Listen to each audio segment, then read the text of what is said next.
तौर पर जो आदेश है मैं देख पा रहा हूं, उस आदेश में लिख दिया गया है कि वे अपने पेरेंट कैडर यानी राजस्थान कैडर के लिए उनको रिलीव कर दिया गया है। अभी ये जो केंद्रीय यूथ मंत्रालय है उसमें सचिव थी और 1985 बैच की IAS हैं उषा शर्मा, और उषा शर्मा के मुख्य सचिव बनने के बाद अब सारी स्थिति साफ हो जाती है। अब किसी को सचिवालय से बाहर भी नहीं भेजना पड़ेगा और इनका रिटायरमेंट 2023 में है और तब तक ये योजनाओं को सही दिशा में क्रियान्वित कर पाएंगी। तो ये बड़ी खबर है। अब अगली राज्य की नई मुख्य सचिव उषा शर्मा होने जा रही हैं और केंद्रीय जो DOPT है उन्होंने ये आदेश जारी कर दिया इनके रिलीव करने का।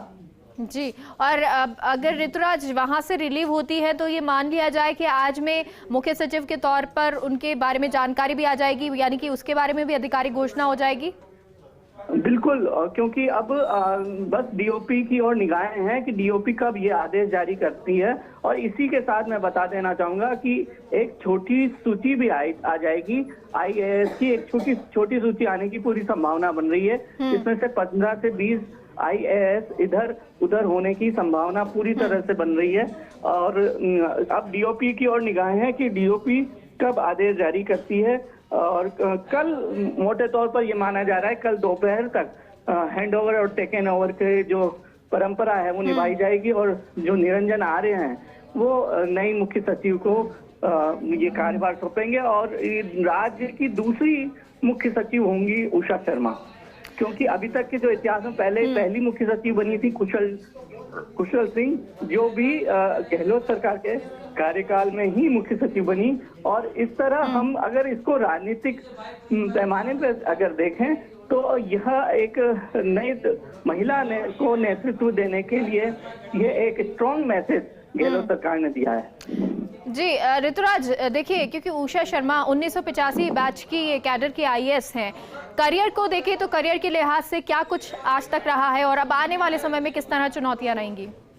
काफी अहम पदों पर उषा शर्मा रही हैं। अगर यहाँ पर बात करें राजस्थान सरकार में तो पर्यटन सचिव वे रह चुकी हैं और इसके अलावा भी कई अहम पदों की जिम्मेदारी उन्होंने संभाली है। अगर मोटे तौर पर बात करें तो 1985 बैच की जो IAS है केंद्र में जो आर्कियोलॉजिकल सर्वे ऑफ इंडिया है उसमें DG रह चुकी हैं। पर्यटन मंत्रालय में ADG पर्यटन के पद पर रह चुकी हैं। इसी तरह जो पिछली गहलोत सरकार थी तब ये पर्यटन सचिव का पद, प्रमुख सचिव का पदभार संभाल चुकी हैं। UTH सचिव रह चुकी हैं, नागरिक उड्डयन सचिव रह चुकी हैं, पर्यटन सचिव रह चुकी हैं, उद्योग सचिव रह चुकी हैं, JDC की इन्होंने भूमिका निभाई है।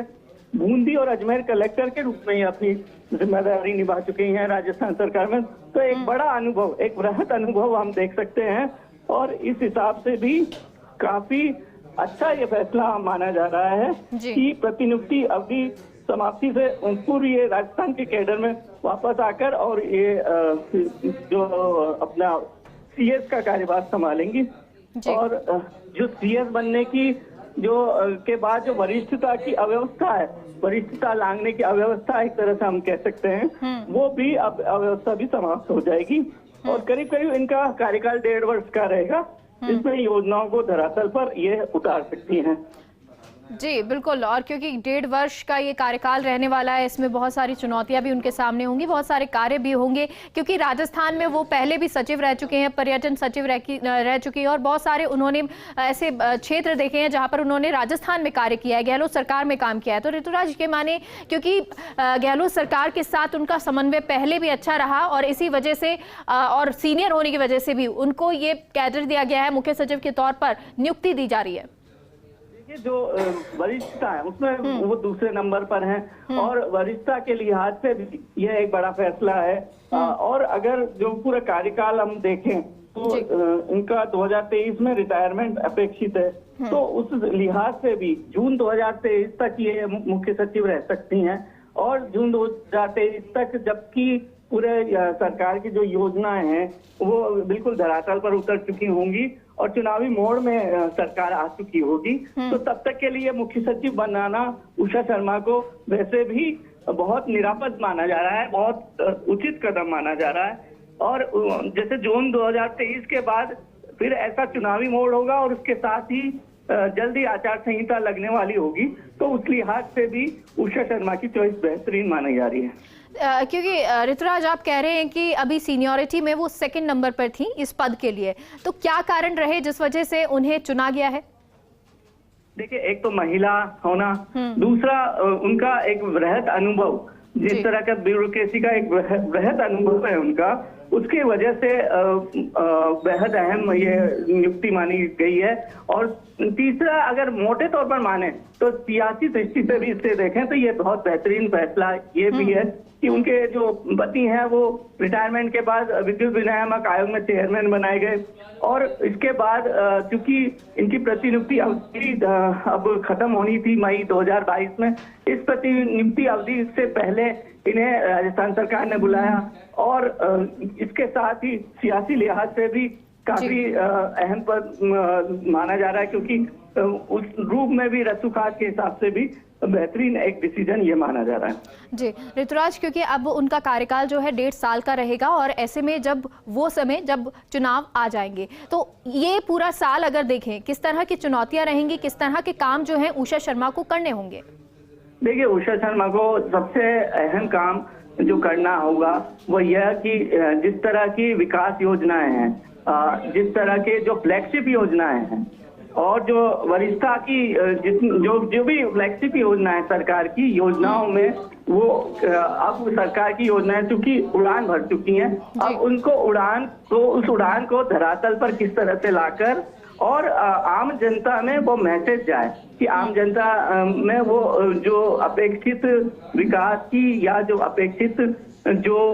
परिणाम है वो आम जनता में कैसे पहले, यह उषा शर्मा की महती जिम्मेदारी होगी। कोऑर्डिनेशन की अहम जिम्मेदारी होगी, क्योंकि हम ये देख सकते थे कि अभी चूंकि वरिष्ठता लांघी गई थी निरंजन आर्य के मामले में, तो इस लिहाज से कई तरह की कोऑर्डिनेशन के भी प्रॉब्लम आई, और यही कारण है कि उस लिहाज से फिर जो उनके जो 2 सीनियर IAS हैं उन्हें सचिवालय में बुलाया गया, तो वो कोऑर्डिनेशन के लिहाज से भी यह एक अच्छा फैसला होगा,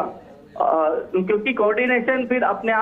आप ही आ जाएगा, क्योंकि वरिष्ठता में दूसरे स्थान पर है और किसी को बाहर नहीं भेजना पड़ेगा सचिवालय से, तो वो एक आदर का भाव एक ब्यूरोक्रेसी के मुखिया के प्रति वो स्वतः ही अपने आप ही आ जाएगा, और कोऑर्डिनेशन की